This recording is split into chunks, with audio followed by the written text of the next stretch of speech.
અને એક વાત, તમારી દક્ષિણા માટે ભૂદેવ નથી બેઠા. પહેલી વાત કરી દઉં, આ ભાઈ બેઠા છે ને બધા, એમનો મોઘા મૂલો સમય આપી રહ્યા છે આપણા માટે. આ ગ્રંથ વાંચો ને, સંસ્કૃતના ગ્રંથ ને હિન્દીના ગ્રંથ વાંચવાને, અને આ ગ્રંથોમાં જે અનુવાદ કર્યો છે ને, એ અનુવાદના શબ્દો બી તમે એકવાર ઘરે જઈને વાંચજો. તમે સરળતાથી એક પાનું નહીં વાંચી શકો, તમે ઘણી જગ્યાએ અટકશો, ભૂલ પડશે. અને એ પઠન કરી રહ્યા છે મારા ભાઈઓ, હા ભૂદેવો, તો એમને ધન્યવાદ છે.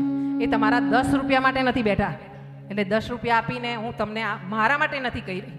10 રૂપિયા આપીને આ લોકોની બેઇજ્જતી ના કરતા, કાં તો આપતા જ નહીં, અને કાં તો તમને આપ્યું હોય ને તો વ્યવસ્થિત દાન કરજો. નહીંતર હમણાં મારી છેલ્લી કથા થઈ હતી ને, ત્યાં મારે 2 મોટા કોથળા ભરીને સાડીઓ આવી. ભાગવતમાં શિવકથામાં 2 મોટા કોથળા ભરીને ભાઈ સાડીઓ આવી. ઘેર જઈને સાડી જોઈને તો કોઈ 4.5 મીટર, કોઈ 5 મીટર, અને આમ કવર તો એટલા બધા આવ્યા. તો પેલા કેમેરામેન ભાઈઓ ને આ બધાને શું થાય કે બેન તો કમાઈ ગયા એમ. કવર ઘેર જઈને ખોલ્યા તો કોઈમાં 50 ને કોઈમાં તો 10 જ. એટલે હું એ દક્ષિણા કરો ને તો મનથી દેજો.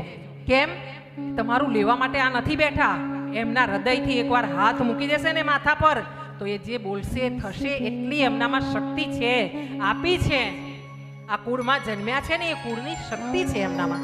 એ ભણ્યા છે ને, એ જે સંસ્કૃતના શ્લોકો ભણે છે ને પાઠશાળામાં છોકરાઓ, આ અત્યારે જવાનિયાઓ, એ બહુ મહેનતથી એમના જીવનના અમૂલ્ય વર્ષો ખર્ચી રહ્યા છે.